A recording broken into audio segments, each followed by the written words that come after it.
What's up, everyone? We are diving back into the multiverse today for another epic, which is what if Naruto became the Emperor and married Uchiha Mikoto?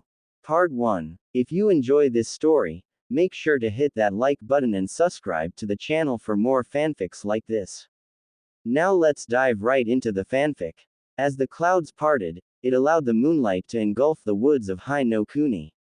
The tree crowns masked any presence as the green leaves shielded anything beneath it from the bright light emitting from the beautiful full moon. Beneath the crowns of the trees, if you looked closely enough, however, and tried to spot it, you could see two dark blurs, racing across the forest on the large branches of the many trees making up the forest of this country. Both wore the same black cloak with a hood covering their heads, but almost everything else was completely different. The one on the right was a teen with deep onyx eyes with long black hair made into a ponytail, except for the two bangs that framed his face, which was covered by a porcelain mask resembling a weasel. The one on the left was a teen just like this partner, but his appearance was quite different. He was quite a tall teen for his age, with medium-length spiky blonde hair and sparkling azure eyes. His face was also covered by one of these porcelain masks. The difference was just that instead of resembling a weasel, his mask resembled that of a raven. The one on the right raised his hand, signaling for a halt at the next branch, on which they landed on with ease. "You ready for this, Raven?" he asked, his tone calm and almost monotone sounding. "You know, it's only the two of us here, Itachi," the one on the left sighed as he moved his mask into the palm of his hand, showing his facial features. The one identified as Itachi removed his mask as well. "You do know that it is part of the Anbu code to always wear our masks and go by our codenames in the field, even if it is just the two of us, right, Naruto-kun?" Itachi sighed and put his mask back in place. Naruto groaned at the mention of the rules and placed his mask back in place. Yeah, whatever man. Just because it's the rules, doesn't mean I have to like them. It still means that you have to follow them, though.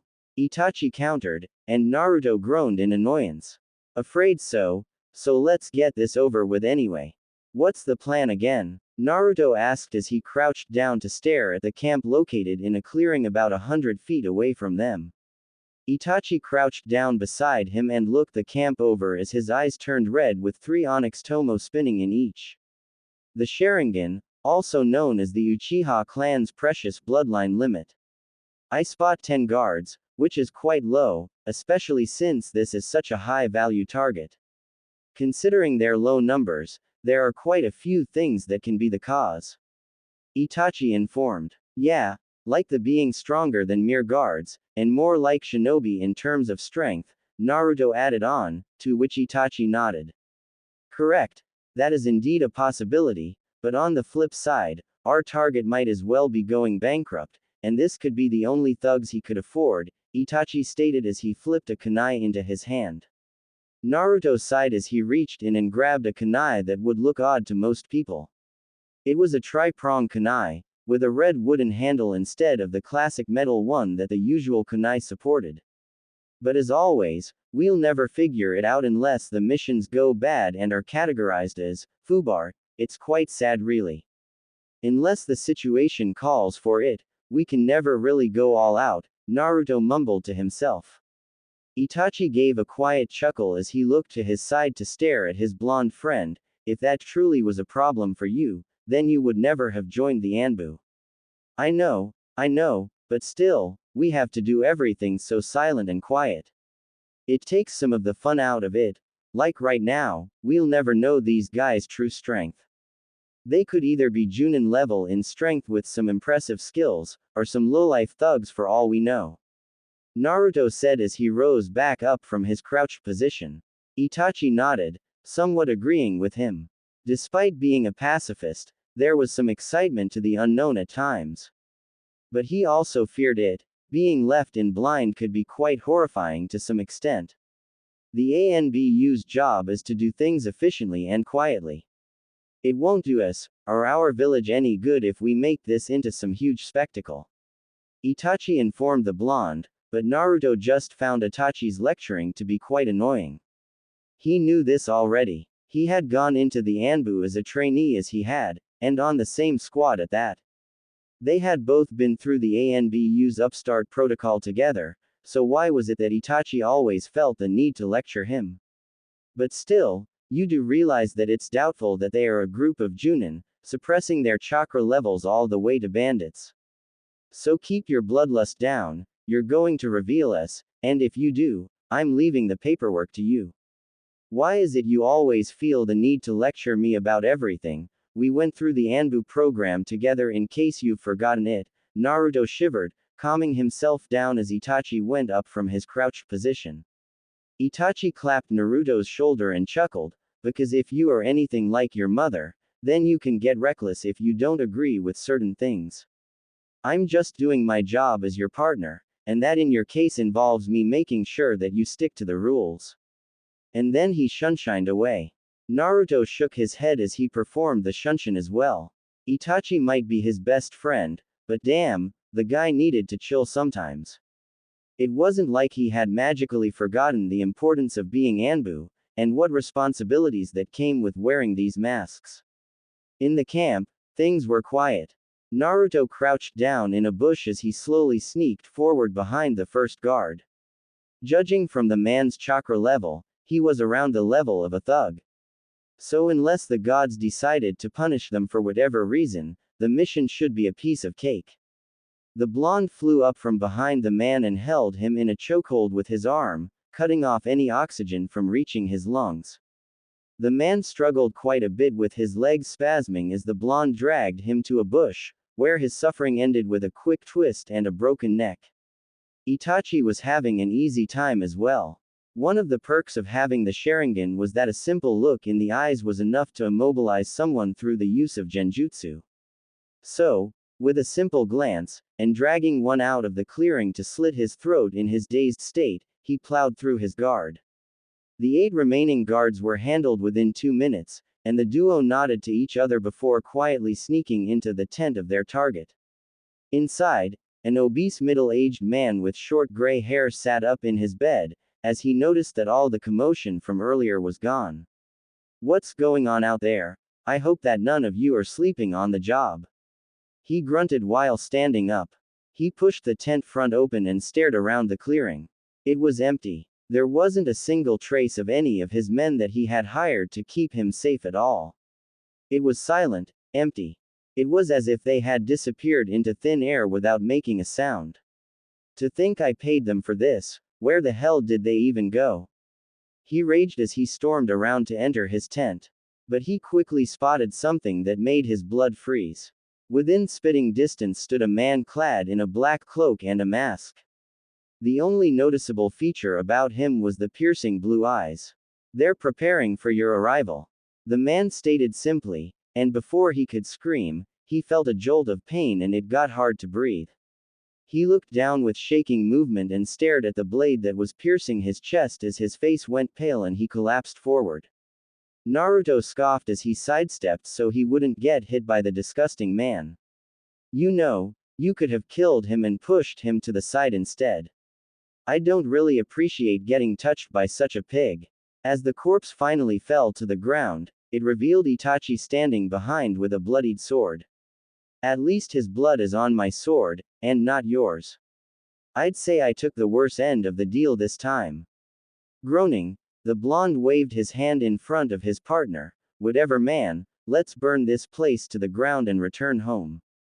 We've been hunting this drug lord kingpin wannabe the entire week, and I really feel like sleeping in my own bed for once. Naruto complained as he went inside the tent, followed by Itachi. Itachi gave a quiet HN as he looked at a crate that was placed beside the bedroll on the ground. For such a simple mission to take this long was quite unexpected. These guys weren't shinobi trained, but they still somehow managed to avoid us for 5 days. Naruto broke the crate open with a grunt, and said, well, that just proves that even weaklings without shinobi training can be exceptional in some ways. I never said they couldn't or weren't, Itachi noted with a raised brow. I know, I'm just making conversation as we are about to blow up a crate filled with drugs that may or may not be explosive, without the tags.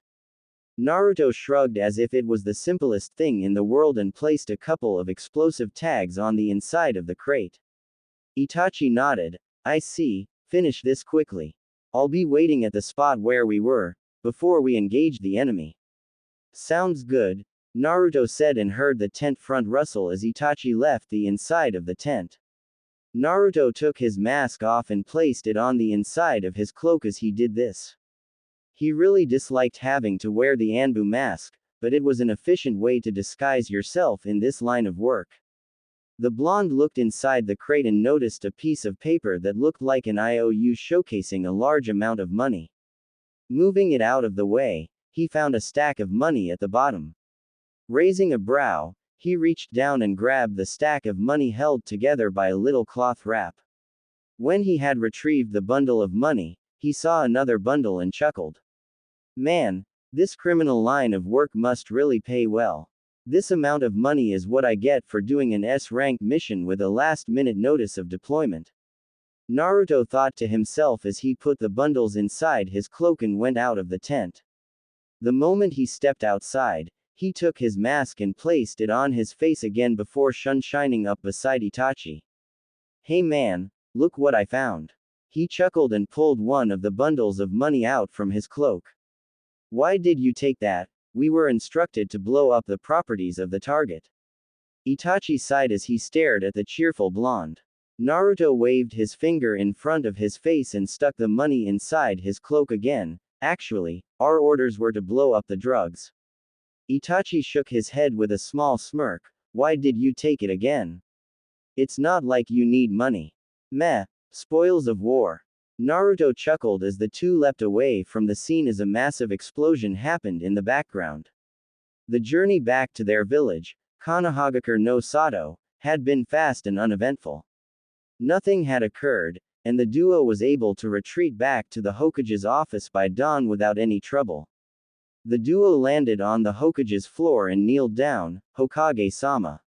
They spoke simultaneously, and the old man turned around in his chair while puffing on a pipe. This was Sarutobi Hiruzen, the Sandaime Hokage, also known as the Professor due to various feats he had accomplished in the glory days of his prime. At ease, you two, drop the masks. He ordered and lifted the pipe away from his mouth with a fond smile. The duo got up from their kneeling position on the floor, and moved the masks away from their faces, and settled for placing them at their hip for the time being. Mission accomplished, Hokage-sama. Itachi then spoke. Hiruzen nodded and started to write on a piece of paper. I trust everything went well, and the target dealing harmful drugs in Hai no Kuni has been eliminated, yes. Naruto took this chance to speak. Yes, the target has been eliminated, and the crate he was bringing with him was destroyed. Though, I decided to retrieve this from the crate. Naruto informed, and pulled the two bundles of money out of his cloak. Hiruzen nodded and took the two bundles and placed them in a drawer inside his desk. Good job you two, this money will be used for the good of the village. And of course, the two of you will receive a generous bonus for bringing these much-needed funds to us. You are dismissed until further notice. The duo nodded and shunshined out of the office, and landed on top of the Hokage Tower, in which the Hokage's office was obviously located. I knew it was a good idea to bring the man's money with us, Naruto smirked as he leaned against the railing with his arms crossed. If you really needed the money, then why didn't you just keep it? Itachi chuckled as he leaned down and rested against the railing while looking over the village. I'm going to pretend you didn't just ask that, mister, all for the rules, Uchiha. But to humor you, I didn't want to be branded a traitor for keeping information from Oji-san, and it's also going to please him knowing we bring stuff like this to him. Think of it as an investment in his trust and backup in any future matters. Naruto said with a smirk. Itachi raised a brow at him and snorted, you're smarter than you look. What was that? Naruto said with a tick mark throbbing on his forehead. Naruto, Itachi interrupted as he got up from his resting position, and looked at the blonde. Naruto grunted, not understanding what was going on. Itachi clapped him on the back and said, my mother said she would like to invite you over for dinner after our mission was done. What she means is that ever since you got the duty of overlooking the various security seals within the village, while Jiraiya-sama is away, she is displeased with how little you grant us your presence. Naruto shivered at the thought. Mikoto could be really scary when she was angry with something, and he didn't even want to think about how scary she could be when she was mad about something. Yeah, I know, it just isn't really comfortable being in your home sometimes. Naruto sighed and closed his eyes while taking a deep breath. Itachi's brow went further upon his forehead. How come? Naruto opened his eyes and gave a snort. Don't tell me that the almighty Uchiha Itachi hasn't noticed how displeased his father is every time that I'm around. I don't know why, but I must have done something to upset him. I've noticed, but I don't think it has anything to do with you as a person, Itachi said in a monotone voice. Naruto's face adopted a confused look. How can it not be my fault? It isn't like he acts like that when I'm out of his sight. He does actually. I suspect it has something to do with him still having sour feelings left after the Yondaime Hokage selection where your father beat him to it. I've heard that Orochimaru was also displeased about the results. Itachi explained to the best of his abilities. Naruto snorted as he palmed his forehead. So, I get to take the blame for something my father has done. Great. That makes me feel so much better. Naruto said sarcastically while Itachi shook his head. Anyhow, my mother still wishes to see you for dinner. It would be delightful if you'd come, she misses seeing you around, and so does Sasuke. Shisui might also be there if that makes anything better for you. Itachi said with a small smile. Naruto sighed and stared at the blue skies above him. I'll think about it, but I want to go home and continue studying my father's notes. I almost have it. Sometimes I really wonder if Ka-san taught me the sealing she could, so I'd be working closely with To-san since he was always so busy at the office. Maybe she thought of it as a way to get me closer to him, because I was quite sad about never seeing him. Where does this come from? Itachi questioned. Naruto sighed again, and pushed off the railing he was leaning against. I don't know, it just comes out when I let my mind run loose. Dangerous mind you have then. Itachi meant as a joke, but Naruto just shrugged. Yeah, sometimes it gets the better of me. The sun was setting in the distance as Naruto made his way out of the T&I department with one Ibiki Morino in tow. Naruto rubbed his shoulder as he gave a short but relieved sigh. He was finally done for today and looked forward to a meal and some much-needed rest. I'm sorry for dragging you out of your home so late, but Inoichi thought that the security seals inside the interrogation cells might have been too outdated, but it seems like everything was alright, no? Ibiki asked with a grunt. Naruto turned around and looked at the man that had scars covering the majority of his face. Everything was quite alright, but the models are quite outdated compared to the one that has been placed at the Anbu holding cells. Ibiki nodded. I trust Hokage-sama will hear of this, and work on having some newer versions installed soon. He asked afterward. I'll bring it to his attention, yes. And I have little to no doubt that I'll be the one to set them up before the week is over, Naruto informed with a tired smile. That is pleasing news, I'll inform Inoichi of this. Good evening Naruto-san, Ibiki said with a small bow, slightly reveling in Naruto's displeasure before he returned inside. Naruto groaned in annoyance. Of course, this just had to happen. He had been on his way home after shopping and training for the day when a fellow Anbu member had told him that the T&I department needed a look, something that had taken a good 3 hours to finish. So, this is where you're hiding. A voice called out from above him. Naruto looked up as he noticed a form falling from above, and he took a step back when a teen with short black hair landed in front of him. Shisui-sama? He asked with a small wave of a hand. The one and only. Shisui smirked as he pointed a thumb at himself. Grunting, Naruto made his way down the stairs up to the T&I department, with Shisui following right after. Any reason you're interrupting my evening, Shisui? Well, Mikoto-sama feared that you might ditch dinner with Itachi and company, so she sent me to make sure that you're coming. It starts in 10 minutes, by the way. It took quite a while to hunt you down. Shisui informed him as they walked side by side through the streets of Konoha. I had work. Ibiki thought that some of the seals were broken in the T&I department, but they were just outdated. Naruto sighed as he walked up a few stairs to an apartment complex. Shisui rose a brow as he walked up behind the blonde. Why are you living here again? You have your family's estate. Memories, Naruto said simply, and opened the door to his apartment, and walked inside. Shisui walked in and closed the door after him, and watched Naruto for a few minutes as the blonde unsealed several scrolls filled with groceries and supplies, and then started to put them away in the fridge and cabinets after.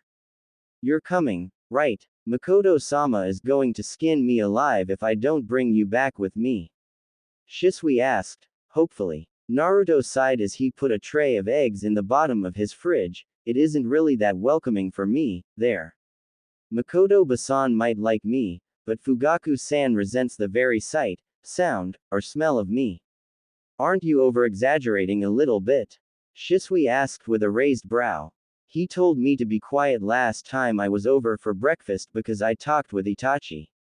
He meant that I disturbed his reading of the morning papers. Naruto rolled his eyes after saying that. Shisui chuckled and sat down on a chair. That old man could just read that stuff on the toilet while doing the number 2. Naruto gave a few quiet chuckles. If I had said that, I would probably be banished from the clan grounds, instantly. Mikoto-sama wouldn't have allowed that. She's really fond of you, you know. Especially your friendship with Itachi, that makes her really happy. She has secretly told me, in confidence, that she was afraid Itachi might have had a harder time making friends, because of his father's actions during his early childhood. But then you and I showed up to save the day. Shisui said while inspecting a net filled with oranges. Wouldn't that make her fond of you as well? Naruto asked as he grabbed the net from Shisui's hand, and filled a glass bowl with the oranges and placed it on the circular wooden dining table Shisui was sitting at. Shisui rested his head on the palm of his hand. Meh, she thinks that I'm kind of a bad influence at times. What did you do to make her think so highly of you anyway? Perhaps it's because I'm less irresponsible than you. Naruto said. And then there was a moment of silence before they both roared out laughing. Come on, man. If she knew what kind of books you're hiding in here, then she'd kill you and feed you to Fugaku-sama.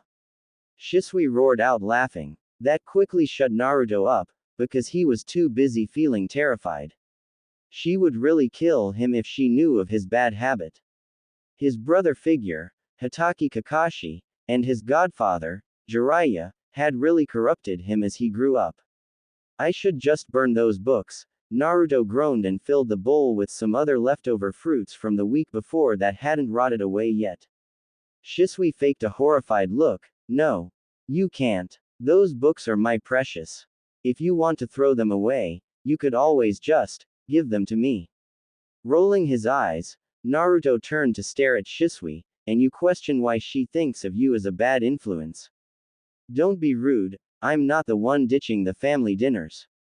Shisui winked. Naruto started throwing the empty fruit nets out in a trash can placed in a cabinet under the sink. A family dinner is for family, I don't really qualify as that. Come on, if you aren't family, then what are you? Shisui said in an annoyed tone. The Uchiha clan, well, with the exception of Fugaku, all thought of Naruto as a friend of the family by now. The blonde was quite often present with Itachi after all, either for missions, or training, so they had gotten quite familiar with him. Naruto didn't bother to give a response as he went over and turned off the lights. You coming? He asked and walked toward the door. Shisui grinned ear to ear and rushed out of the front door. I knew you wouldn't abandon me. Shisui smiled as he turned around only to get the front door smacked right in his face. And so he stood there, with a twitching eyebrow. He was about to knock on the door when it opened and Naruto walked out. I'm just kidding, no reason to look so pissed off. He smirked and locked the door and pocketed the key. That wasn't funny. Apologize. Shisui growled as he ran after the blonde, who had just slammed his front door, in his face. Naruto gave a small smirk. No. Apologize. Shisui then yelled as he ran up beside him, to send death glares Naruto's way. Naruto laughed with a mischievous look. I said no, you moron, are you deaf? Apology, wait, what? Moron. I'm not the one who slammed a door in my friend's face, and laughed about it like a dick. Shisui screamed as he made a motion to pull up his sleeve, which was quite ironic considering his black shirt was sleeveless, and attempted to punch Naruto in the face, but the blonde just ducked under it. Naruto was about to retort, when he heard a voice beside them. What's all this commotion about? Naruto gave a fleeting glance at the two familiar faces now watching them with amused looks. One was a female, about a head shorter than him, with long purple hair, brown eyes, red lips, whilst finishing her attire with an Anbu uniform. She was his former teammate on his Genin team, but now a teammate of his Anbu squad. One Azuki Yugao. The second one was a male who sported a brown, shoulder-length hair that framed both his face and brown eyes. He wore his forehead protector like a bandana, along with the standard Jonin outfit, and as always, he has his trademark Senbon in his mouth. This was Shiranui Genma, one former Junin sensei of Uzumaki Naruto Daizu. Naruto gave a smirk as he dodged another punch from Shisui with ease. Oh, it's just Shisui being overdramatic. It must be his time of the month. Yugao gave a soft giggle as Shisui's eyes flared red. Overdramatic. Now listen here, you little shit arg. Instead of getting his threat across, he got his mouth full of dirt. Shisui's head flew up from the ground, and he stared at his feet, noticing that he had just been tripped by the blonde as he was about to go for an attack.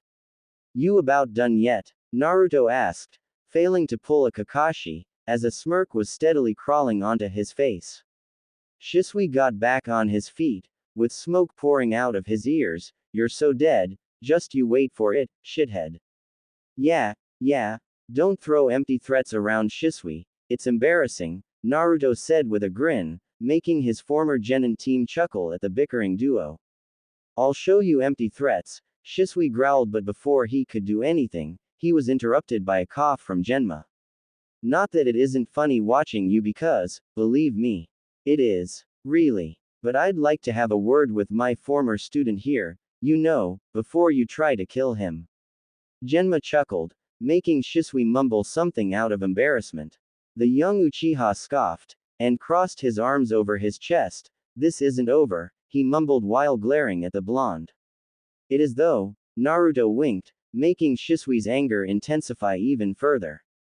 The blonde walked over and gave Genma a brief fist bump, as the older Junin gave a smirk in return. How's life treating ya? Naruto shrugged, it's fine I suppose, but I don't really have all evening to chat with you guys.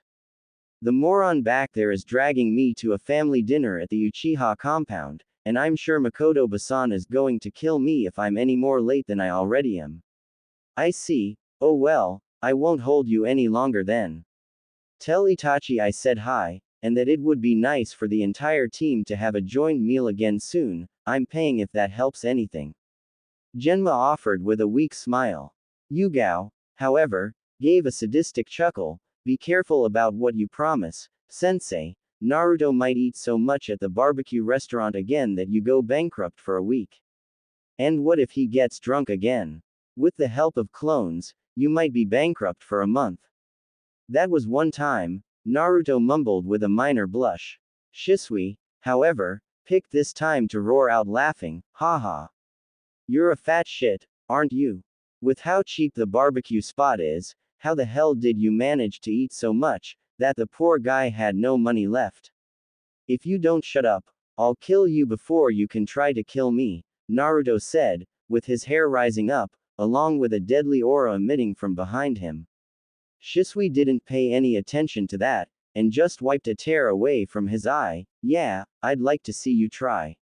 That's it, I'm going to neuter you, and place a surprise in Fugaku's soup. Naruto muttered, and drew a kunai, making Shisui gulp in surprise. Hey, stop that, we are out in the public. That's quite embarrassing, you're supposed to be an elite of the village, Naruto, but you aren't keeping your cool. I thought I taught you better. Genma lectured, making Naruto fall comically on the ground with a rain cloud pouring over his head. As Shisui was about to laugh his off, Genma stopped him. You aren't any better, Shisui. You are known throughout the nations because of your title as Shunshin no Shisui. I would have thought you would carry yourself with a little more respect than this. But you are acting like an infant. Now it was Shisui's time to fall down beside Naruto with a rain cloud over his head. We're sorry, they mumbled together. Yugao looked at a watch hanging on the side of one of the stores in the street and rose a brow. Weren't you guys already getting late for a dinner at the Uchiha's house? A moment of silence caught them, before Naruto and Shisui flew off from the ground. Mikoto-sama, Basan is going to kill us. They screamed and ran so fast that not even the dirt and dust cloud following them could keep up. The remaining duo of teacher and student shook their heads. Those two were the worst kind of siblings, two brothers always at each other's throat, a mere chemical mixture meant for chaos. The blonde and raven-haired duo ran so fast that they almost crashed into the door of the Uchiha's estate, but they somehow managed to stop themselves just a few feet in front of the main gate. Naruto's was doubled over with his hands on his knees while trying to catch his breath when Shisui heard the sound of rapidly closing in footsteps, of a certain someone coming their way. Quietly he moved behind Naruto, without the blonde noticing, and prepared a foot behind the blonde's legs. And as if it was a cue, the door sprung open and a small dark-haired child flew out with a large grin on his face. Naruto-san. He screamed the top of his lungs, and the blonde looked on his horror as he tried to take a step back, but felt himself falling back over.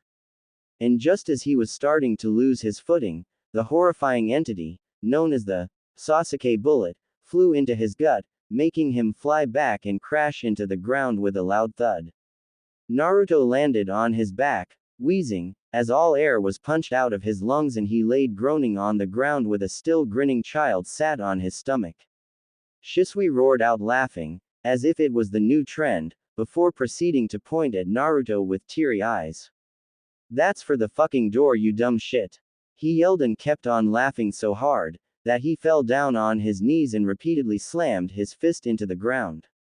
Naruto glared his way. You're so dead now, I swear I'm going to kill you slowly and brutally, Shisui. He wheezed out before his head fell back on the ground with a groan escaping his lips.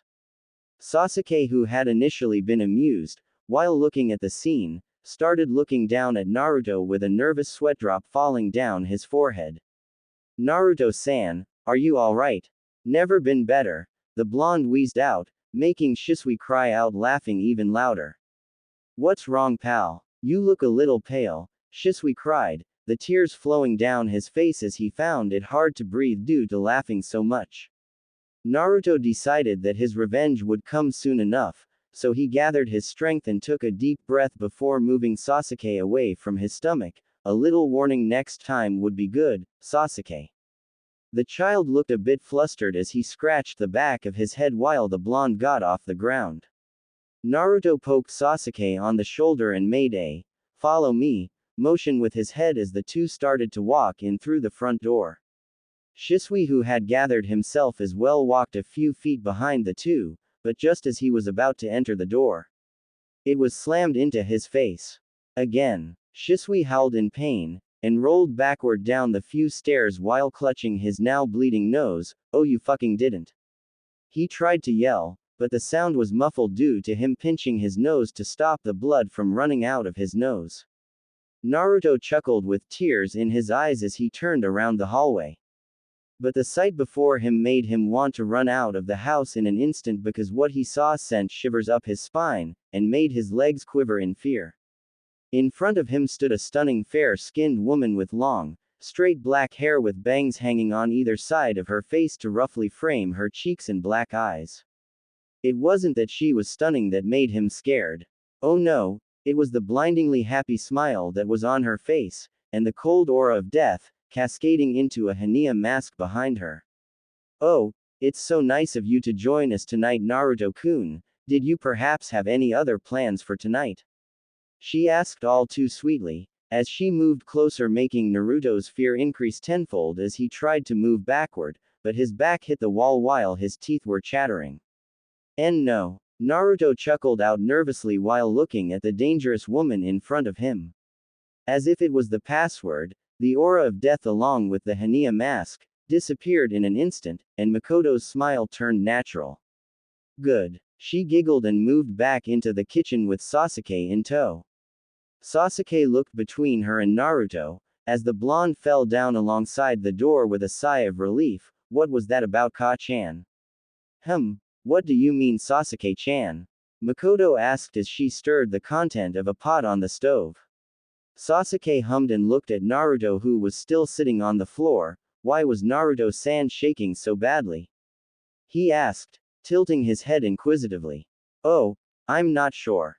I mean, I just greeted him, and everything looked fine to me, right, Naruto-kun? Mikoto asked, with the cold aura returning momentarily. Naruto nodded rapidly as he flew back to his feet, resolutely ignoring his cold sweat drops. See, Mikoto said with a smile, looking down at her youngest son who just sweat dropped at her with an amused look.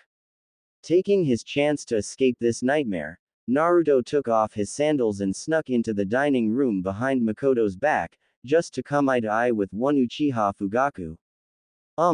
Good evening Fugaku-san, I'm sorry for being late.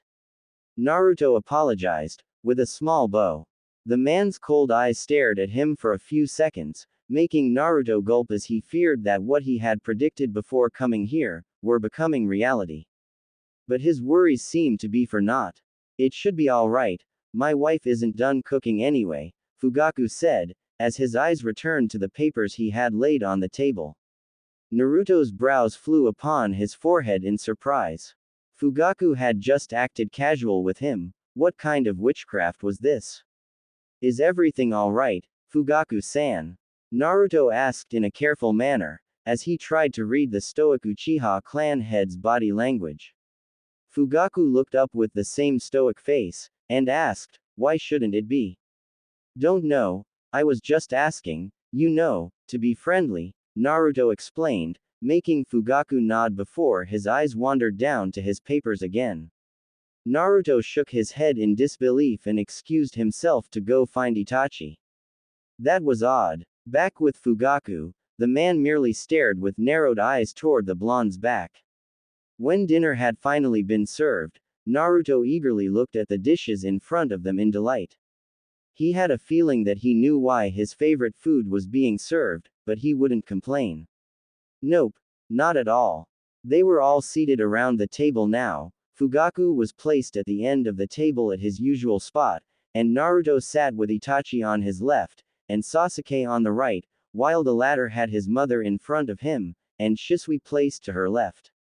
While the table was set with a variety of dishes, Naruto's favorite had to be the fish that had been marinated in miso soup, and for Sasuke's sake, there were several more child-friendly dishes as well, a lot of them involving tomatoes, which were the young Uchiha's favorite thing to eat. Dinner was a quiet affair. Everyone was just focusing on their meals until Fugaku decided to say something. So, how'd your mission go? Naruto kept himself from speaking, simply believing that the question was meant for Itachi to answer, which he did. The mission went without trouble. Naruto-kun and I dealt with it in under an hour. The time-consuming part was locating our objective. Itachi answered, making Fugaku nod with a satisfied look. He wasn't smiling, but he didn't look as stuck up as he usually did. I trust everything went fine on your end as well? Fugaku then asked, but the table was utterly silent. Naruto took some of the miso soup with a spoon when he suddenly realized that Fugaku's eyes were looking toward him of all people, so he laid down the spoon and looked around to notice everyone's eyes were on him, and he coughed into his hand and responded. Yeah, no problem encountered here. Everything went fine, and nothing bad happened. Naruto answered while being a bit shocked, or rather, he was really shocked. Fugaku had never asked him a question like this before, so this was, indeed, a surprise. Very well then, Fugaku said with a short nod and returned back to eating. But the older man didn't miss the curious and questioning glances he received from his wife, sons, and Shisui. Naruto rose a brow and leaned to his left and whispered to Itachi, "Hey, is your dad acting weird or is it just me? It is quite surprising for him to act nice toward you, I'm afraid, but I have no idea what has caused it," Itachi said with a calculating gaze. Naruto scoffed and played a bit with his food. Perhaps Makoto-san beat him with a belt or something. Itachi snorted at the image appearing in his head. "I highly doubt it. I'm sure she'd love to, but the marks it would leave behind would surely cause questions around the compound." "So you're saying that if it wasn't for the image it would give the clan, she would have done it?"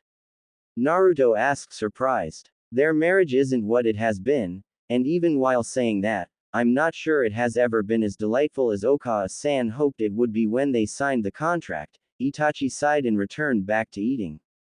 Naruto's brows rose in surprise at that. Mikoto and Fugaku's marriage was a contract. That would certainly explain a lot of things, especially how someone as kind as her would be with someone as grumpy and rude as him.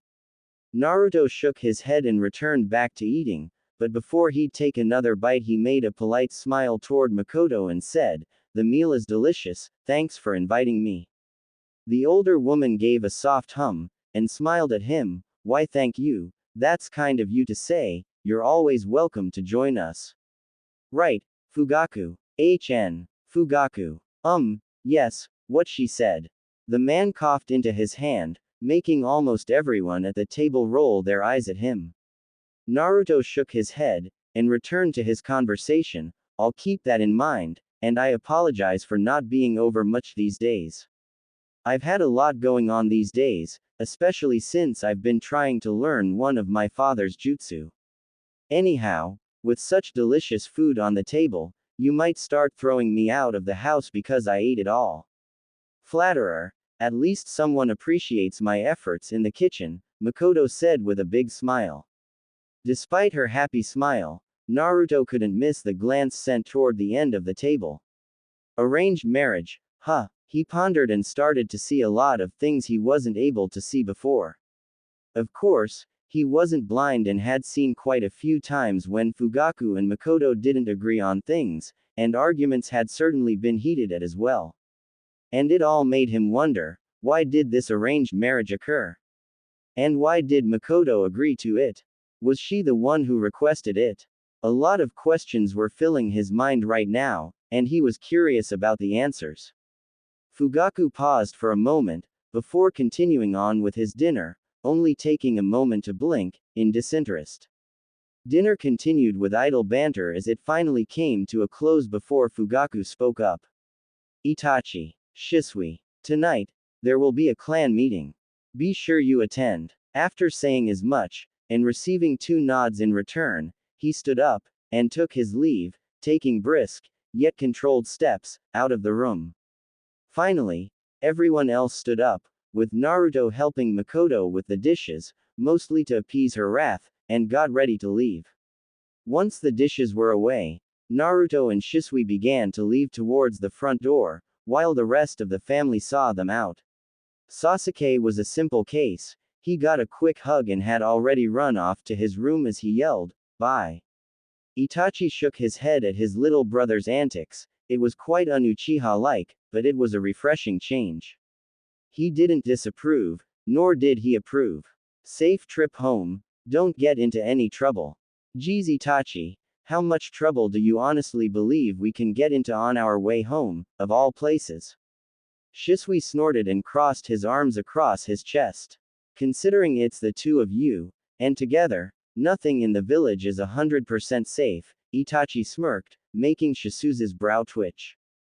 "You're just as annoying as Naruto, if not more so," Shisui smirked back, and Itachi just chuckled. "As if that was possible." He retorted. "I'm standing right here, you bunch of..." Naruto growled and elbowed Shisui in the gut. Shisui doubled over, and coughed out, "Why was I the only one getting hit?" "Because I don't trust Itachi to be caught off guard." Naruto shrugged. "Touché." Shisui wheezed out. Itachi looked on amused as he put out his hand, which Naruto took. "Good trip home, don't be a stranger." "I won't. I'll see you at our next mission, which hopefully won't be too long before we're deployed again." I'm going to need a good stress relief after tomorrow, Naruto said, and Itachi nodded before he gave his excuses and left as well. Shisui noticed that Mikoto looked at Naruto like she wanted to talk with him, so he quickly bid her farewell and said his thanks for the food before he left, and while he was doing so, he signaled to Naruto that he would be waiting outside. Naruto just nodded in response, before turning back to look at the raven-haired woman. Thanks for inviting me, and for the food obviously. You're an amazing cook, tastes better than anything I could ever make by a long shot. He grinned. Mikoto gave a soft smile, flatterer, but I'm glad you enjoyed it. In a household filled with Uchiha, it's a nice change to hear it, anyhow. Anyhow, it was nice seeing you. I hope you take care, especially for tomorrow. I'll make sure to visit after you've left, as not to intrude. Mikoto said with sorrow-filled eyes. It wouldn't be an intrusion, but that's your choice. Thanks, and see you next time. Naruto responded with his back turned, and waving his hand. Of course, however, personal time is important, especially for tomorrow, she argued back, making Naruto shrug with half-lidded eyes. Anyhow, thanks for today, I enjoyed it very much, Naruto responded, but before he could leave, he was engulfed in a warm hug. As my son said, don't be a stranger. It's displeasing when you stay away, your company is delightful and required. She said with a small grin, making Naruto just scratch his head while being flustered. I'll try to come over more often. Jane. He waved, which she returned. Naruto walked outside and met Shisui standing up against a nearby lamppost. As the pair began to walk away, the taller of the two spoke up, so, do you want me to come with you, tomorrow? Taking a deep breath, and a moment to center themselves, a response of, no, I can handle it myself, but thanks, was finally delivered. As the wind flowed through the area swaying his hair along with the leaves, his eyes never left the three flat stones in front of him. He was crouched down in a daze, his eyes glazed as if he wasn't there at all. People walked through the area, paying their respects before they left again. It almost seemed like he had been there the entire day to most people, which he had. He had been sitting in the same position since dawn, not moving a muscle. The three stones in front of him were what he had been focusing on before he lost himself to his train of thoughts. The first two stones had two names engraved, names that had once meant a lot to him. They still did, perhaps even more so now. Uzumaki Kushina, Namikaze Minato. He still remembered it as if it happened yesterday. An impressive feat, considering he had only been 5 when it had happened. The emotions he felt, the terror he experienced, it was burned into his memory. The last stone had an entirely different name engraved. It was a smaller stone, placed in the middle of the two other ones. Uzumaki Menma. That name, it saddened him the most. It was a person that died too early. A person. His life had been over before it began, he never managed to live or experience anything besides death. Menma Uzumaki, it was his little brother. It was a boy that should have meant the world to him around now. He mourned his loss, but he mourned the loss of never getting the chance to know him better. Maybe it made him cold that he didn't miss him that much, but it was hard to miss someone you never knew. He could only miss and grieve over what he wanted them to be. Siblings. He had smiled the day that he had heard his mother proudly proclaim that she was pregnant again. He had wanted to grow up strong, to protect the unborn child inside her. He wanted to be strong, brave and loving for the kid that would, at some point after 10 months, become his sibling. He had wanted to be able to teach him so much. His training had started early, and he had worked hard so that he could be somebody that his little sibling would be proud of. But he never managed to figure out if he would be proud of him. Because he died. Just like his parents. He wondered every day if they were watching him and if they were proud or ashamed of him. He mostly believed it was the latter, because, despite the love a parent always would have for their child, he had failed that night. They had died right there in front of him, gasping their last words out in from him, while he was unharmed. He had done nothing as they died, he had tried, but he had been too scared to move. If anything, his only actions had caused their death. He had only seen his little brother alive for a few minutes. He had failed to do the one thing that was required of him.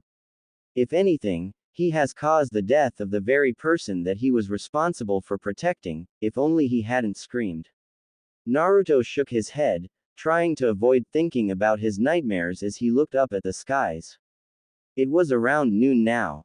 He had been here since dawn. Getting down on his knees, he noticed his muscles crying in discomfort. He had been crouched in an uncomfortable position for over 6 hours after all.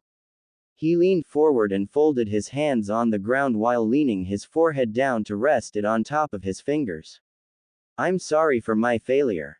There isn't even one day that goes by where I don't regret being the cause of your deaths. I'm sorry I wasn't the son or brother you needed in the end. Sitting back up, his gaze fell upon the bundle of flowers that he brought with him, the same bundle of flowers that he brought every year. A white rose and carnation, a crimson rose, surrounded by a purple and blue hyacinth, and lastly, 3 daisies for each of them. Wiping his tears away as he stared, once more, at the graves in front of him, I understand if you'll never forgive me, I wouldn't forgive myself either. Just promise me that you are together up there, taking care of each other. As he opened his mouth to say something else, he was interrupted by someone's voice beside him. You know, I'd kick your ass if it was my grave that you were sulking in front of. You'd be scaring all the hot girls away. Naruto absently looked up with a blank face. It was Shisui standing there. But the expression on his face was unusual. Despite him smiling, the smile was sad and filled with sympathy. Taking a deep breath, Naruto decided to prod him. What are you doing here, Shisui? I recall myself saying that I'd do this on my own, he asked in a monotonous voice. And you should know that I'm a better friend than that. You're hurting, man. What kind of friend would I be if I let you cry on your lonesome? I kept my distance for a while so you could have your personal time, but after a while, it was clearly obvious that you were just torturing yourself by staying. How many times must you be reminded that what happened was never, and never will be your fault? Shisui asked, with a stern gaze.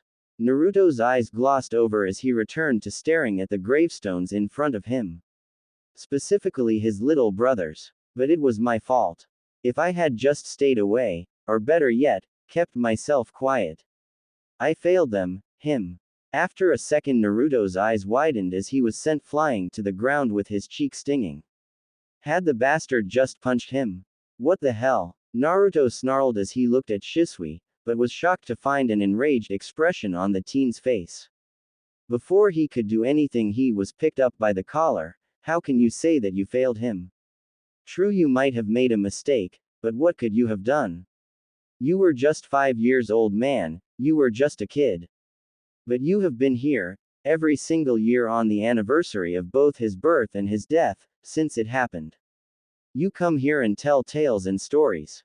You tell him about the world around his resting place, and you tell him about how much you would have loved to know him, teach him and love him as his brother. Do you honestly believe he could ever wish more from you? Shisui asked, his voice quiet now as he put the blonde down. Naruto gave a dry chuckle and looked at the graves. I just miss them so much. Shisui put a hand on top of his shoulder, and sighed, I miss my parents too, but there is nothing we could or can do to change what had happened. Now the only thing we can do is hope that they are together wherever they are, and make sure to visit them to let them know that we're okay and that they shouldn't worry about us. I guess you're right. Thanks. I think I needed a wake-up call. Naruto admitted and tried to rub the tear stains from his face. Shisui gave a sly smirk. Oh, no worries, I'll gladly punch you whenever I get the chance. You just had to ruin it, didn't you? Naruto asked in a deadpan, as his eyebrows began to twitch. I have no idea what you're talking about. A day later, in the Hokage's office, Hiruzen dropped a folder on his desk with a heavy sigh. So this is the reason you want him to go on this mission? The old Hokage asked the man standing in front of him, who nodded. Yes, It would be beneficial to the village, but also to him. The man spoke calmly, without any emotion present in his voice. I'm not sure, Danzo. With today taken into consideration, it might not be the best time, Hiruzen spoke, while Danzo merely gave a snort. The old warhawk sat down in the chair in front of the Hokage's desk, and said, "Trust me on this, Hiruzen, it's the best time for it." Taking his current emotions and the probable thoughts running through his head, he'll be more than motivated. I can't argue with that. But I would have liked if you had gone to me in the first place. Coming with this to me now is a bit late, and I would have been able to make some more preparations beforehand if I had known earlier. Hiruzen sighed and lit up his pipe. Danzo nodded. That is true, but I wouldn't have come to you with a mere rumor which would have left disappointment in both you and him if it had been proven false. Feeling like sighing again, Hiruzen flipped the folder open again and stared momentarily at the contents within before closing it. Alright, I'll put him on this mission. Hopefully, they'll be able to make him happier than he is now. The boy is a shell of his former self. This should prove beneficial in his recovery. Danzo said. Recovery? Hiruzen then asked with a raised brow. Why yes, the boy has lived through a lot of trauma already. He needs this to heal. I fear that not much else will do. Danzo then replied calmly. Very well then, you are dismissed, Danzo. I'll send for him immediately. Hiruzen finished, and Danzo left without saying anything else. Bore. Hiruzen called out, and a large muscular man landed in front of him, wearing the Anbu uniform. Hokage-sama, the man addressed, and Hiruzen pulled his pipe away from his mouth. Go fetch Uzumaki Naruto for me. I have a mission of the utmost importance for him. Hiruzen ordered, and the man left with a brief nod. Naruto walked into the Hokage tower with a stretch of his arms and back. It was early in the morning, just around the peak of dawn. He wondered why he had been summoned so soon. It hadn't even been 2 days yet since his return to the village from his last mission. Rubbing his eyes with a groan, he was kind of wishing that he had gone to bed earlier last night, but then again, he managed to make a ton of progress regarding all of the notes that his father had left behind. Despite feeling like a failure to his family, he wanted to at least make sure that the things that they were proud of weren't forgotten. Even if he didn't feel worthy to read them at times. But negative thoughts aside, he had learned a lot. He was finally feeling like he was getting closer to the goal, and was getting quite ecstatic about being done. It did, however, also leave a sad feeling inside of him because he didn't know what to do when he was done. He would have finished the project, and would then need a new one to spend his free time on. Well, there was also his novels and fishing he could turn to, but despite how much enjoyed doing those things, it was the life of a shinobi that was his passion. He wanted to explore the world and learn the various jutsu and techniques found within it. He couldn't do that if he was buried in a book or sitting by a lake in the shade of a tree. Regardless of how much he enjoyed doing just that. Shaking his head to clear him of all these thoughts, Naruto yawned loudly as he arrived in the waiting room, making the receptionist giggle at him with a hand in front of her mouth, something that caused the blonde to blush in slight embarrassment. Sorry, he grinned sheepishly, realizing he had just done that without noticing that she was there. Where had his shinobi skills run off to? Oh, no reason to apologize. He is waiting for you, please enter. She responded with a smile, making Naruto just cough into his hand before turning around to avoid any more embarrassing interactions. Trying to rub the sleepiness out of his eyes again, Naruto opened the door in front of him and entered swiftly, before closing it behind him. You wanted to see me? Naruto stated more than asked, to which the Sandaime nodded. Why yes, there is something that has come to my attention, something that I want you to take care of. It is a mission, and the length may vary quite a bit. It can be anything from a month to 3 because it is mostly a spying mission. Hiruzen said, making Naruto's brow raise. Despite being Anbu, it wasn't often that he of all people was sent to spy on someone. What's the details? Let me know, and I'll go get in my uniform.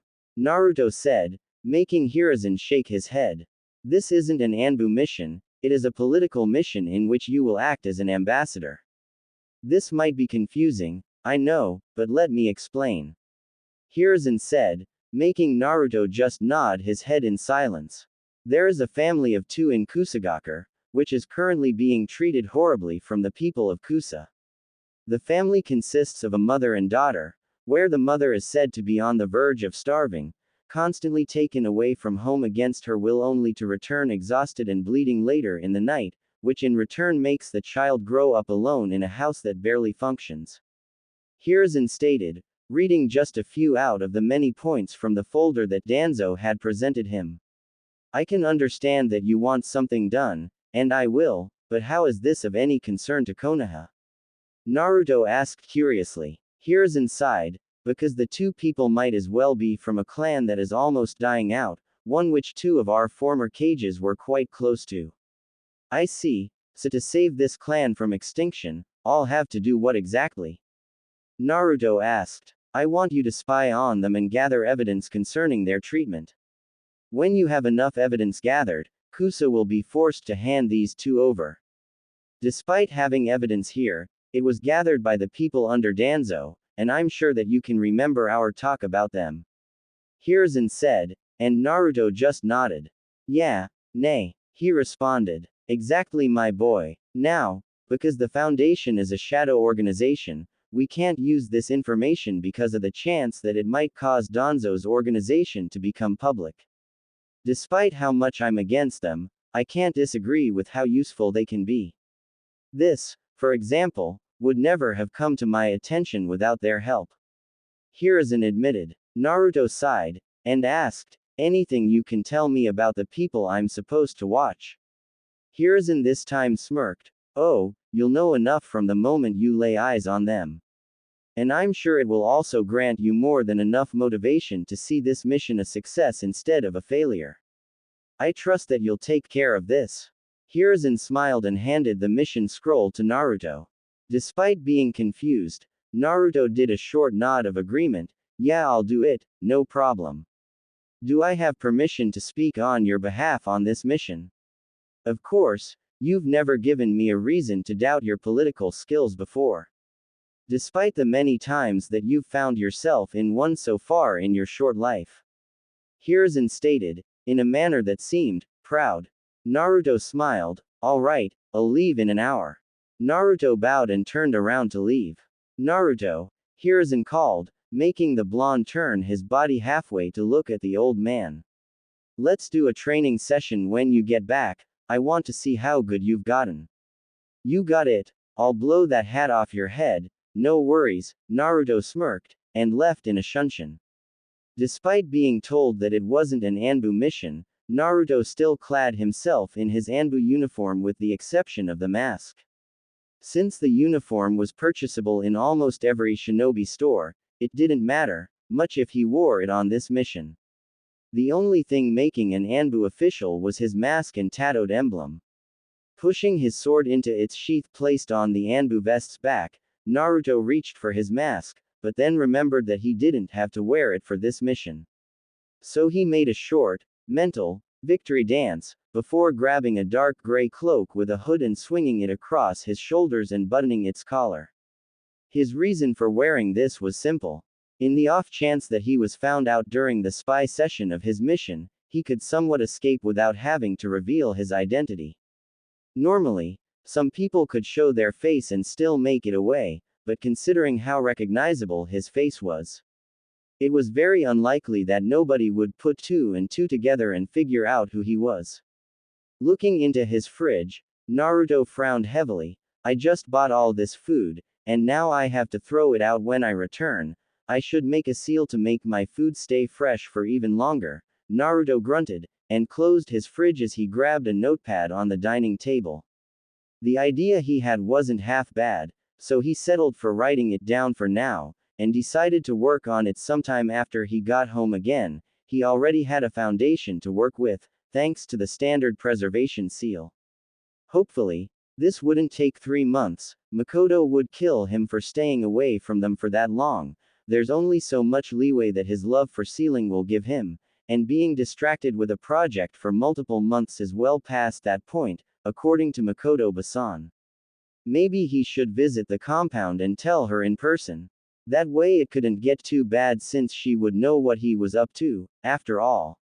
Then again, that would probably lead to her finding a way to distract him. Since this seal isn't as important, she'd probably tell him to just eat over at the compound and forget the, clearly, unnecessary seal. Chuckling at the thought, Naruto closed the fridge and went out the front door, followed by shutting and locking it behind him. Walking down the stairs, he sighed and took a sharp turn toward the Uchiha compound in the distance.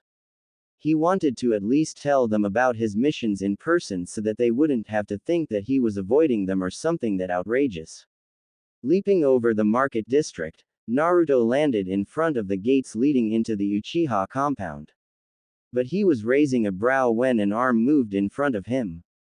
Looking to his left, he stared at the gate guard that blocking his entrance to the compound. "Is there a problem, Daiki?" Naruto asked calmly, as the large man going by the name of Daiki stared down at him with a colder glance than what he was used to. Because of Naruto's frequent visits, he had gotten what most people would call a free pass into the Uchiha clan's compound.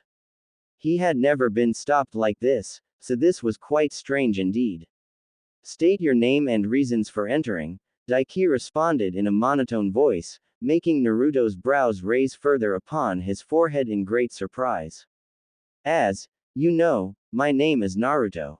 Uzumaki Naruto, in case that somehow also slipped your mind. You might want to get a doctor's appointment to check that head of yours if you somehow have forgotten it after all the years I've come here. And I'm here to tell Makoto-san that I'm leaving for a long-term mission. So can I please enter now?" Naruto sighed, looking at the man as if he had lost his head.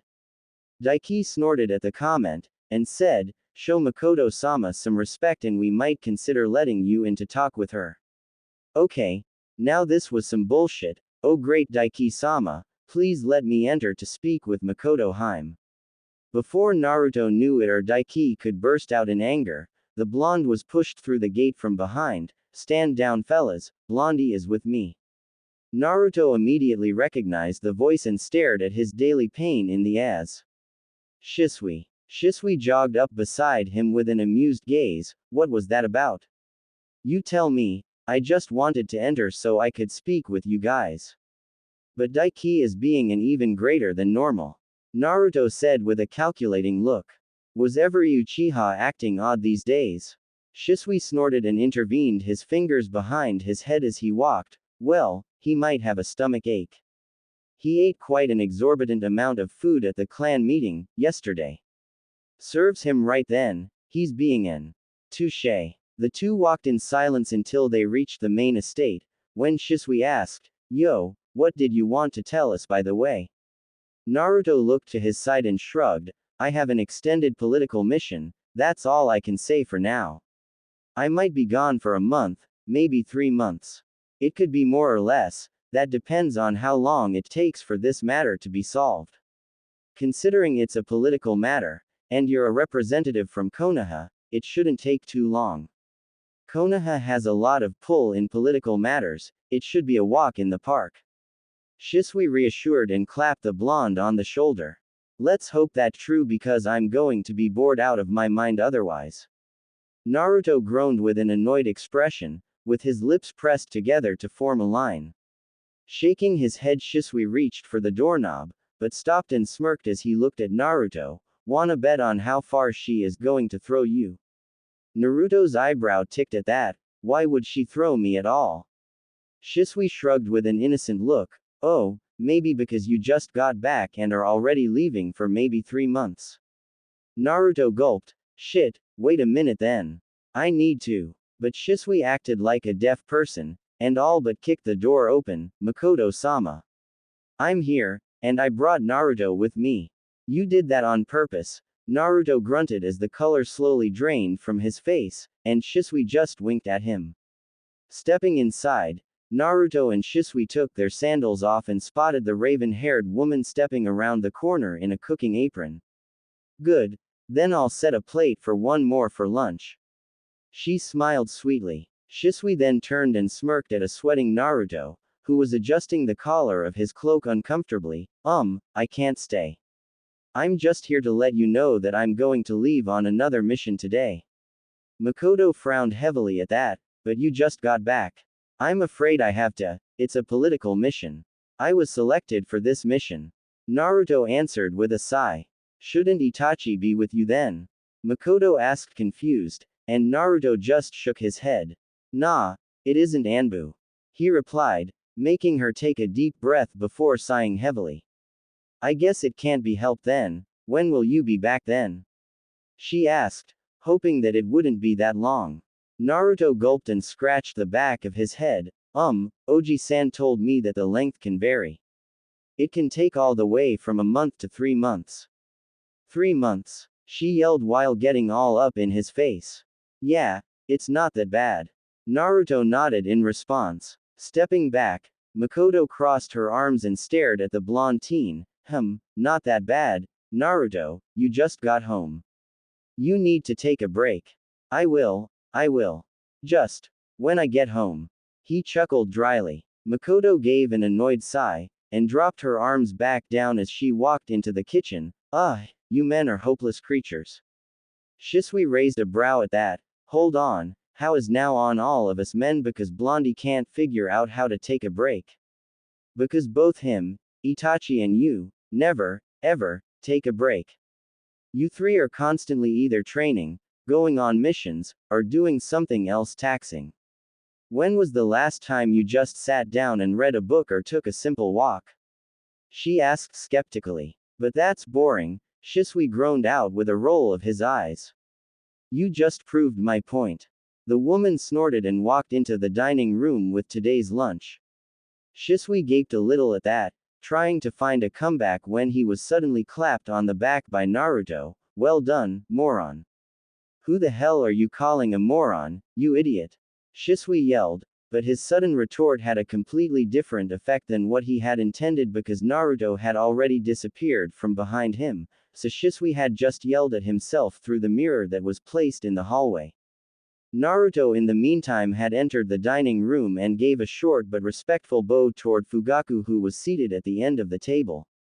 Fugaku-san. He greeted, and the man nodded in return. Naruto-san. He responded back and waited for further words coming from the blonde. The look on his face told him that there was something that he wanted to say, after all. Could I please speak with Itachi in private for a minute? I won't take too long, he should be seated with you within the next 5 minutes. Naruto requested, and the clan head just waved him off. Itachi is in the backyard with Sasuke. Please hurry, as I intend to enjoy lunch with both my sons before it's cold, Fugaku said. Naruto nodded and walked out through the glass sliding door leading toward the backyard which was already open, while still trying to figure out what he had done for Fugaku to act nicer than he had been able to before. Shaking his head free of those thoughts, Naruto gave a short wave as the raven-haired brother duo spotted him. So, this is where you're hiding. Itachi snorted, and rose a brow at him. What's with the cloak? I got a new mission, I'm leaving in just about 10 minutes. I came by to say it in person, thought it was the least I could do. Naruto informed, and Itachi's brow remained on his forehead. Don't you mean we got a mission? And if that's the case, I'm honestly baffled since I haven't received a word about it. Itachi responded with confusion evidently dripping from his monotone words. Naruto shook his head with a small smirk. Afraid not, it is a political matter, and for some odd reason I've been picked for it. I must say I'm surprised as well. You're the last person I would pick for a delicate political matter. Itachi said with a small smirk. Naruto's sweat dropped at that. Geez, thanks for the trust. Itachi shook his head. On a serious note, I'm sure you'll be fine. How long will you be away from the village? Most likely between 1 and 3 months, Naruto said back. And my mother is okay with that? Itachi asked in shock. Naruto chuckled bitterly. I wouldn't say that. Oh, the silent treatment. Itachi then questioned. It's more like she left after she heard all that she needed to hear, Naruto said and shrugged. Itachi gave a bitter laugh at that. and placed a hand on his hip while patting Naruto's shoulder with his remaining hand. I suggest you come back with a souvenir. Why? Naruto asked, his brows flying upon his forehead. Let me just say it in a simple way. This is the first phase of my mother starting to give you the silent treatment. So unless you want to live through phase 2 and 3 of her being mad at you, I suggest getting her a gift, as that might be an option for getting her into a good mood again. Itachi finished, and Naruto mentally noted this down as the largest amount of words he had ever heard Itachi say in one go. Alright, I'll keep that in mind while I'm there. Naruto nodded and crouched down to look at Sasuke. And I trust you'll keep your family safe while I'm away. Naruto winked, making Sasuke nod with a big smile. Sure, somebody's got to do it, Sasuke said, making the two older teens chuckle a bit. I'll leave it to you then.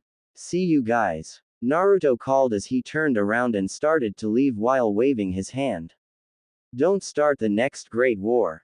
He then heard Shisui yell from the porch. I'm not the one yelling at his own mirror reflection. Naruto yelled back and vanished in a shunshin the instant he saw the enormous tick mark on Shisui's forehead appear, one that would predate a large outburst.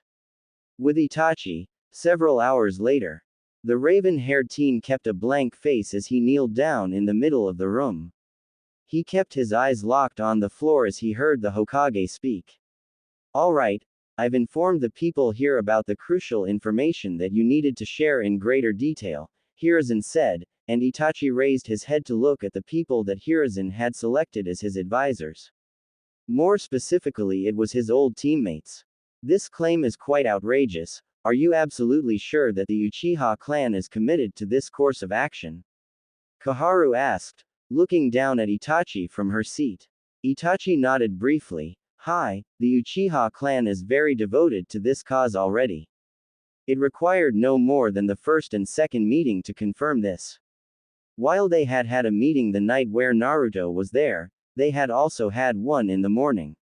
This can prove bad for us in the village. What course of action should we take, Hiruzen? Homura asked as he adjusted his glasses. Hiruzen sighed and tried to respond, but Koharu beat him to it. Isn't it obvious? If they are going to start a revolution and usurp our power, we should have no choice but to judge the Uchiha as traitors of Konoha. Hiruzen intervened, and said, please wait, Koharu, don't rush to such a decision just yet. However, Hiruzen, from what I can understand already, the Uchiha clan will not be dissuaded, and since that is, in fact, the case, we have to take measures to avoid mayhem. That includes innocent children too. Danzo said, looking at Hiruzen with a narrowed eye. Don't say such things in front of Itachi. Besides, a battle against the Uchiha would be far from an easy task. We must plan our strategy very carefully. Hiruzen reminded, but Itachi was as blank as it had been when he had entered the room. We're in a race against time here. We are to strike them preemptively before they can make their first move. If we both join forces and use our respective black ops to launch a surprise attack on the Uchiha from behind, we'll end this fast. Danzo stated casually, making Hiruzen grimace. The Uchiha are comrades in arms. We need to watch them for a while longer than just hearing about 2 meetings, Danzo. They might withdraw, and we can avoid unnecessary bloodshed. And anyhow, I would like to use words first before violence. I'll come up with a strategy. Hiruzen finished with Danzo and turned toward Itachi. Itachi, it doesn't have to be for long, but please, buy me as much time as you can. He finished, and Itachi nodded. For the sake of the village, as well as the Uchiha, I will go beyond my limits. Naruto sighed quietly as he finally reached his destination. It had been around a day. He had traveled at the fastest speeds that he could without getting too exhausted. Landing on a branch, Naruto crouched down and looked over the grass fields of Kusagaku no Sato. After a moment, he reached into his cloak, grabbing a picture and holding it up to compare it with his surroundings. And there were already bad signs that made him frown. The house he was supposed to watch, he'd guess, was located over 500 yards away from Kusa's main wooden wall surrounding their village. The house itself was practically in shambles.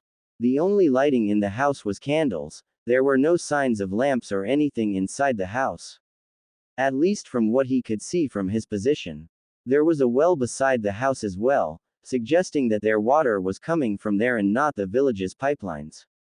The next thing he noticed was the shitty condition that the house was in.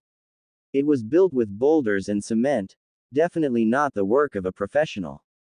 The roof was constructed from dried straws, with no hint of insulation underneath. The windows were cracked with some even being broken. How can they live like this? Are they really that poor? Naruto wondered and moved down to a branch closer to the ground to be able to see everything with a better view. From his new position, he could spot the 5 poorly hidden shinobi that were watching the house. Judging from their masks and uniform, they were from Kusa's Anbu. He snorted at that. If this was their best attempt to hide, they weren't even worth calling Anbu. Narrowing his eyes, he started to wonder. Why would they watch this old house that was about to collapse? Did they know about the clan and status of the people within? If they did, it made no sense. How could they even allow themselves to let these poor souls live in this dangerous house? He didn't get it and needed answers. Giving a silent groan, he defeated the urge to go down and poke the Anbu closest to him on the shoulder, and then throw a fist in his face when he got his attention. He was a spy on this mission, at least for now.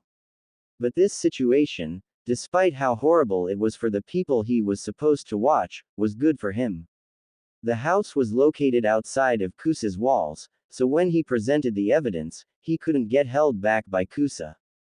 If it had been inside their walls, they might have been able to accuse him of being a spy, but the house's position was perfect. It was simply located in the country. They couldn't even charge him for trespassing.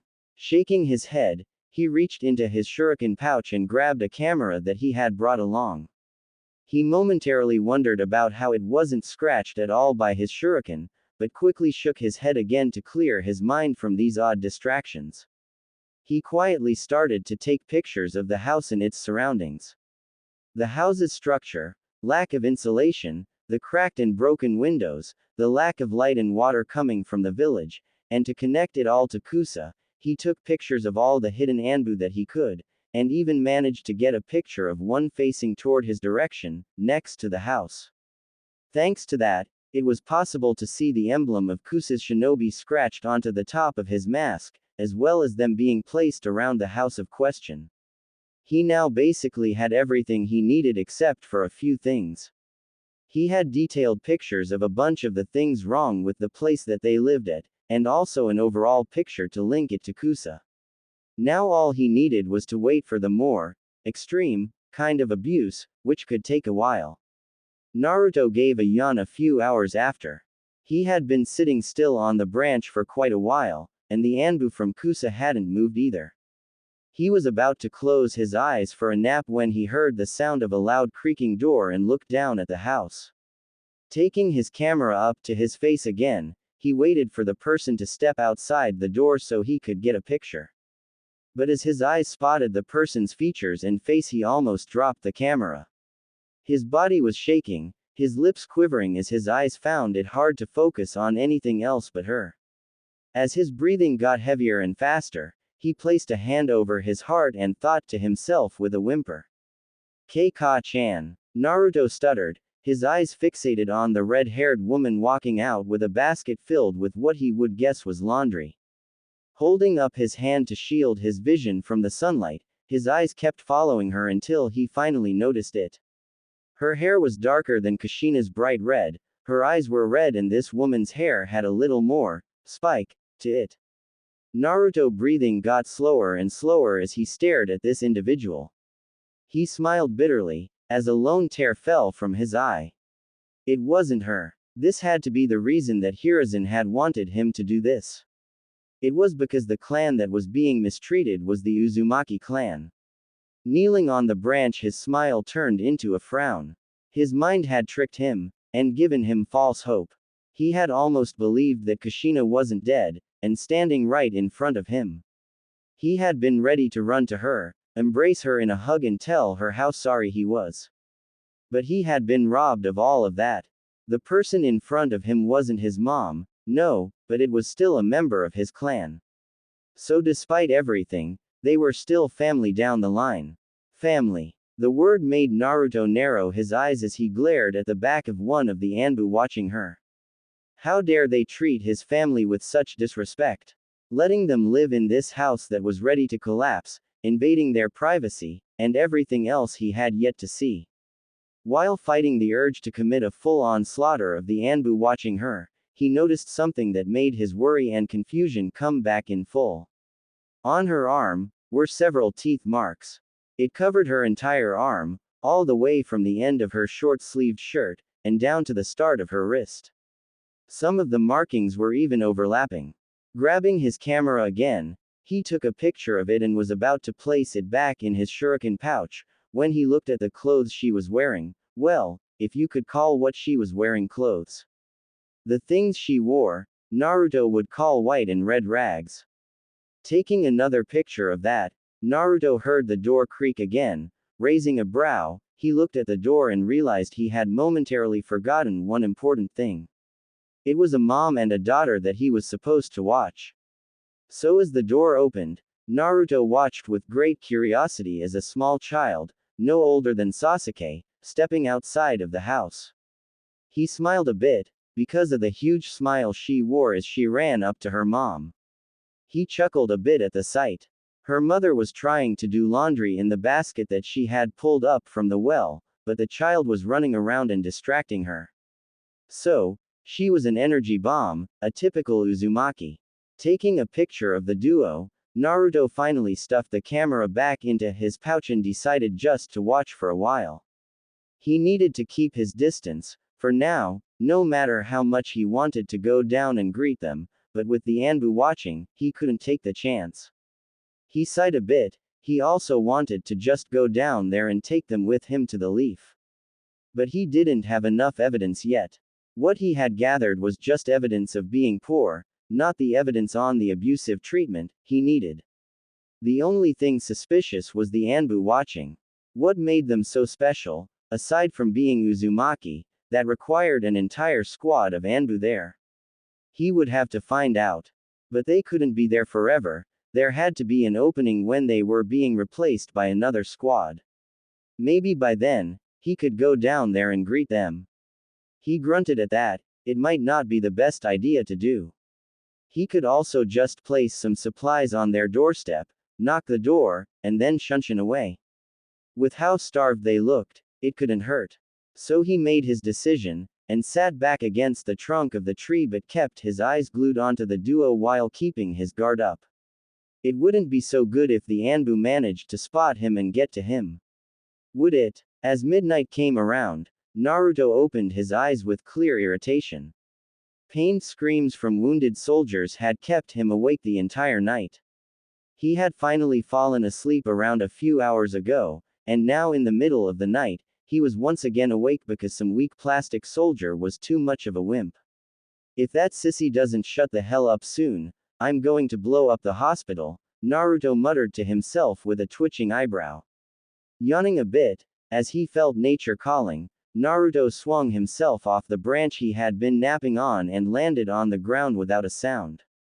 Alright, I'll just leave for 2 minutes, and have a clone watch them in my place and then, what's that? Naruto thought to himself as he saw 3 Junin coming from the village, and toward the Uzumaki's house. What could they be doing here in the middle of the night? Naruto whispered to himself and got ready to capture any potential evidence he needed. The Junin at the front upon reaching the house proceeded to kick the door open. The remaining 2 proceeded to enter the house, and not even 5 minutes later, the same red-haired woman from earlier was pushed out of her own house. What the hell are they doing to her? Naruto growled with narrowed eyes. He wanted to commit a massacre right now, but that wouldn't help anyone. Ka-chan. The cry of a child brought him back to reality, and he shook his head and proceeded to get the remaining evidence he needed. He watched as the small girl he had been observing with her mother earlier ran out of the house with tears in her eyes. The girl didn't manage to get within 10 feet of her mom before she was ruthlessly slapped to the ground. Get back into your house, you little shit. This whore has work to do. One of them snorted. As her mother saw this, she forced herself out of the grip the two other Junin had on her, and rushed to her crying kid on the ground, but before she had any time to comfort her, she was grabbed and pulled by the hair, and thrown back to the two Junin again. The two grabbed her by the hair, and held her in place. You know the deal. Unless you want to see your daughter as the primary womb for your clan, you're going to cooperate with no objection.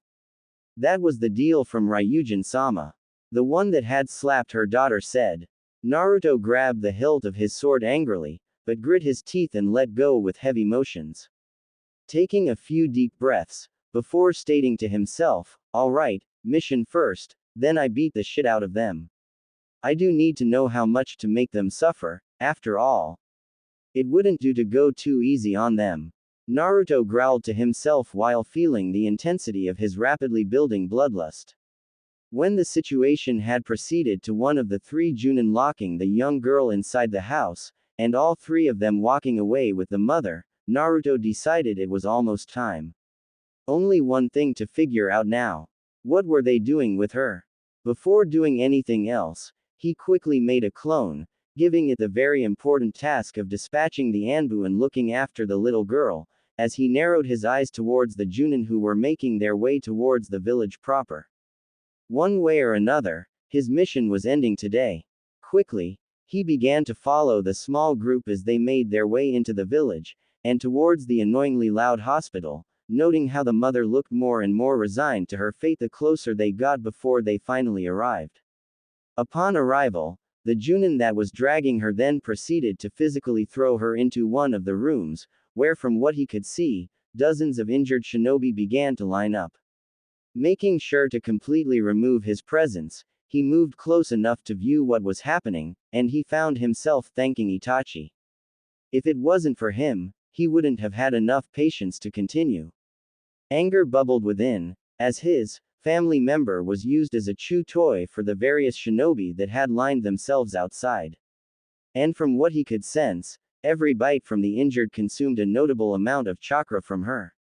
Slowly, if only to keep his anger at bay, he raised the camera, making sure to take enough pictures of the cannibals, but that brought a new question to mind. There were a significant number of injured, but Kusa wasn't at war. What was going on? Once he had enough evidence, he quietly made his way into the hospital, specifically looking for the hospital records. There had to be something going on, for Kusa to have more injured shinobi than even Konoha did on a busy day. And given how they had her treat the ninja, it was likely a common occurrence. If his fears were right, then this should be the nail in the coffin to deal with Kusa and ultimately protect his newfound family.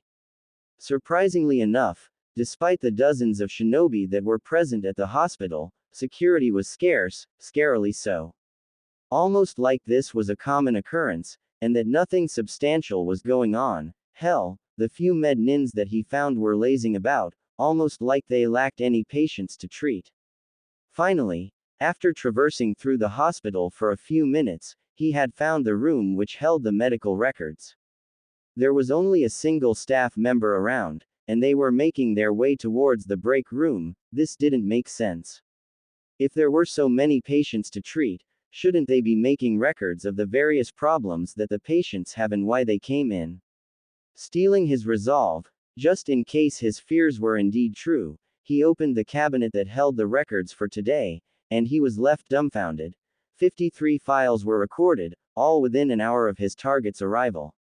And 53 cases of training-related injuries. Not a single injury was from a mission, or anything critical. No. If anything, most of these injuries were obtained, with the knowledge that they would be injured in the first place. From purposefully poisoning themselves beyond how much they can normally handle, to training in semi-lethal sparring matches. This just didn't make sense. Gritting his teeth with a snarl escaping his lips, as he roughly opened his cloak, pushing the documents inside as he quickly crossed his fingers, making a clone that quickly disguised itself to go look after the Uzumaki mother while he made his way out of the hospital undetected. Making his way to the office of the leader in Kusagakure, Naruto's appearance got a large number of curious stares due to his almost obvious lineage, and the Konoha forehead protector that was hanging from his belt.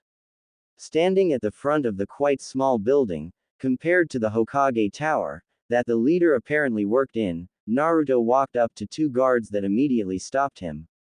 I am here on behalf of Konohagakure, and got a message for your leader that cannot wait. You're here with no words from your Hokage, you are trespassing on Kusa ground, pal. The first guard sneered, making Naruto's expression turn into a large scowl. Either you tell him that I'm here, or I'll simply walk in there myself. You should be willing to let an ambassador from the greatest nation enter, consequences could come if you don't. Naruto threatened, sending a glare at the guard. Little brat, tisk, fine. The man grunted, obviously not okay with this kind of treatment. That's what I thought. Naruto clicked his tongue as he walked past the two guards, noticing they followed him all the way up to the door the leader supposedly was behind. Opening the door without as much as knocking, Naruto waltzed right into the office, staring at the middle-aged man that lifted his head from some paperwork laying across his wooden desk. The man narrowed his eyes at Naruto, and who are you supposed to be? How did you get past security? Pulling all the files and evidence he had gathered, Naruto slammed them on the man's desk, as the two guards behind him moved dangerously close. You are housing two members of the Uzumaki clan in this village, and I on behalf of Konoha was sent here to investigate rumors about their mistreatment, Naruto responded, getting straight to the point. This is an absurd claim. Guards arrest this man immediately. He is trespassing on this village's soil, and making dangerous political assumptions. Konoha will have to pay dearly for such treatment of our village. The man said in a low dangerous voice, and the two guards moved in to grab a hold of the blonde. Channeling a bit of his chakra, causing the tension in the air to get thick and heavy, Naruto glared out of the corner of his eyes at the guards, that seemingly stopped in place as he displayed a dangerous warning: mistreatment, inhuman living situation, medical experimentation, forceful abduction from home by your shinobi. This woman is in a life-threatening danger in this village. Along with her daughter. Naruto finished, turning his head to face the man again. The man showed off his gritted teeth as he looked over the obvious evidence, laying across his desk, while looking dangerously at the two guards, behind this intruder, that was stuck in their place. So I, Uzumaki Naruto, with the authority of Konoha, take these two into my custody and under my protection.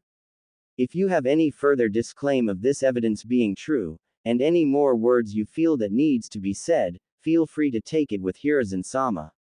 Naruto said simply, eyeing the man as he grabbed the edges of his desk, seemingly cracking the wood under his fingers. Konoha has no right waltzing into this village making such assumptions. This is trespassing and could be seen as an act of terror or worse, war. Was the response Naruto got out of this. So, you'll deny the obvious and decide to play the political game with Konoha, I see. Can you really afford to make such dangerous acts toward the greatest of the five nations, the ally of Tsunagakure no Sato, that's also one of the great nations? Naruto asked calmly, his eyes still cold as ice. Ryujin-sama, let's call backup and put this freak behind bars. One of the guards that had gotten out of shock said, latching onto the blonde's arm, as he stared dangerously at the blonde.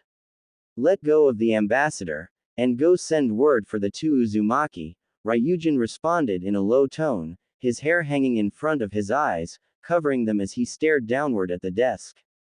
The guards blinked in shock, but, our Ryujin-sama, he's an intruder.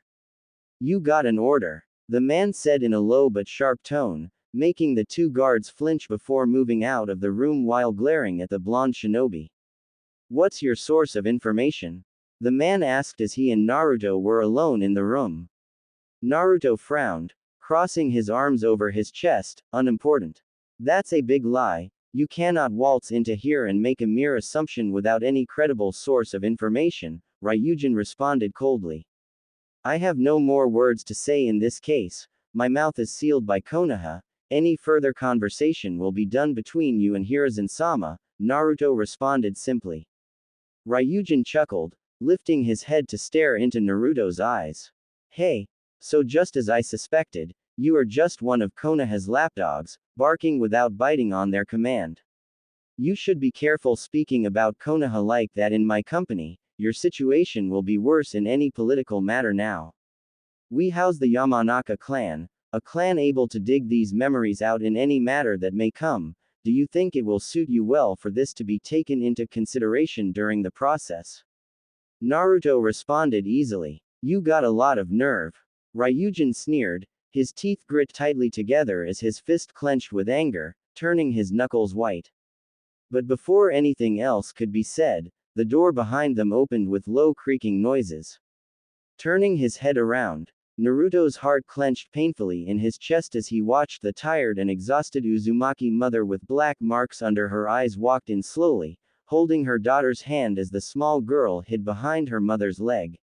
"Our Ryujin-sama, you called for us." The mother stuttered in barely a whisper, fiddling uncomfortably on her feet. Sighing with an annoyed expression, the leader of Kusa snarled out, "Yes, Akari, you got a visitor." Deciding that as his cue to speak, Naruto turned around with a small smile. "Hey there Akari-san, I'm an ambassador from Konohagakure no Sato, a former ally of your fallen country. I'm here to take you into Konoha's custody."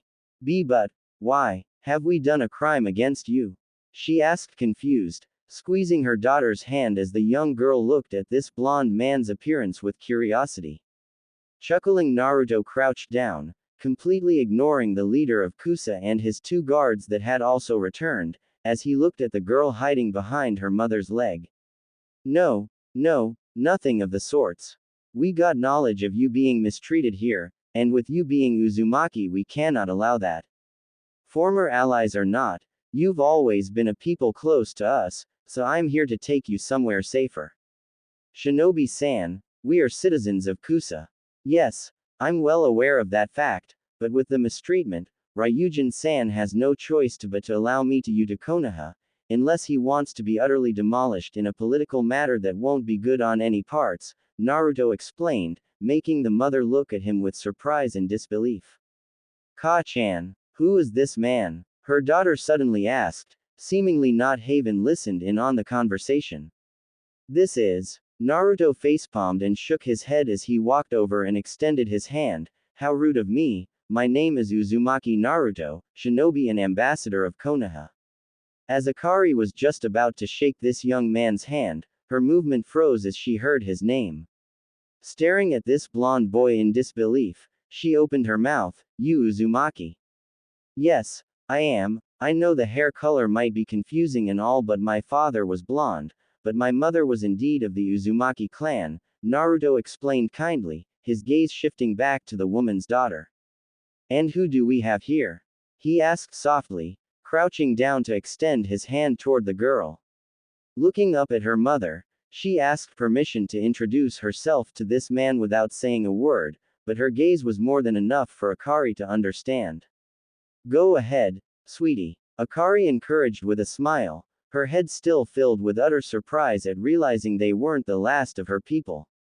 Nodding slowly, the child extending her much smaller hand to the blonde as they shook. "Hello mister, I'm Uzumaki Karen." "Karen, that's a pretty name," Naruto responded, smiling kind and politely. Blushing a bit out of embarrassment, Karen took her hand back and clutched to her mother's leg. "This has gone on long enough. You were here to take these people with you, so if that was all, get out of my sight." Ryujin roared out, slamming his fist onto the table, startling Akari and scaring Karen. "You should mind your tone, there is a child in the room," Naruto snarled back, his eyes glowing with danger. "I told you to get out." "With pleasure. So, if the two of you want to come with me to Konoha, all you got to do is say the words," Naruto said, shifting his gaze turning back to the Uzumaki duo. Looking at her daughter, Akari noticed that the child was still looking at this blonde boy with great interest before she eventually nodded. "Please take care of us Naruto-san." "Very well then, we shall be on our way then. Got anything that you want to take with you back to Konoha?"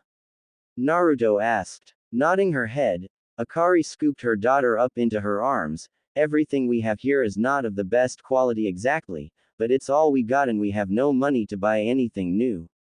I live in a very big house. My father was the Yondaime Hokage after all, so we got space if you want to come to live with me. I wouldn't mind having my family close after so long of being alone, Naruto responded politely. Widening her eyes with sorrow and hurt, Akari gazed at the young blonde. Alone? Where are your parents? I know the Yondaime Hokage died, but what about your mother? Died along with dear old Tu-san, I'm afraid, but it's okay. Naruto sighed, running a hand through his golden locks. Nodding her head, unable to find anything to say, Akashi smiled softly. If it isn't too much trouble, we'd like to stay there until we can afford our own place. I'll help you as much as I can around the house and pay you as soon as I can. Excellent. You can stay for as long as you want. I got tons of space and I'm usually not home too much anyhow, so you'll have plenty of privacy, but no need for payment. Your family, and this is exactly what family is for. Naruto smiled, walking over toward the door, motioning for the two to follow him. As the united family members left the office, the Uzumaki mother tearing slightly up.